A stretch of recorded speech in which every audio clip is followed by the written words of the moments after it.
Hot anchor గా టాలీవుడ్ లో మంచి క్రేజ్ తెచ్చుకున్న అనసూయ ఓవైపు అడపాదడపా సినిమాలో నటిస్తూనే ఉంది. యాంకర్ గా ఎలాగో క్రేజ్ ఉంది కాబట్టి ఆ క్రేజ్ తో మంచి సినిమా అవకాశాలు పట్టేయాలి, మంచి పాత్రలో నటించి పేరు తెచ్చుకోవాలన్న ఈమెకు తాజాగా రామ్ చరణ్ నటిస్తున్న రంగస్థలం సినిమాలో రంగమ్మత్త పాత్ర దొరికింది. అసలే పల్లెటూరి నేపథ్యం, ఈ పాత్రలో ఓ రేంజ్ లో ఇరగదీసిందట అనసూయ. ఈ పాత్ర గెటప్ కు సంబంధించి ఓ ఫోటో కూడా సోషల్ మీడియాలో పోస్ట్ చేస్తూ రంగమ్మత్తగా ఎలా ఉన్నానంటూ ఓ లుక్ విసిరింది. ఈ సినిమాలో అనసూయ పాత్రకు మంచి ప్రాముఖ్యత ఉందని, అనసూయ అద్భుతంగా నటించిందని దర్శకుడు సుకుమార్ కితాబు ఇవ్వడంతో ఇక అనసూయ ఆశలు ఆకాశానంటాయి. మరి రంగమ్మత్తగా అనసూయ ఎలాంటి క్రేజ్ తెచ్చుకుంటుందో, రంగమ్మత్తపై అనసూయ పెట్టుకున్న ఆశలు నెరవేరుతాయో లేదో చూడాలి. పర్లేదా భరత్ అనే నేను వాళ్ళ లోపల ఏం చేస్తున్నాడంటావు?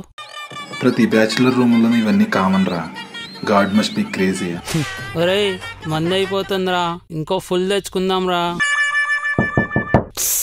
ఒక్కసారి ఆగు. ఏంట్రా?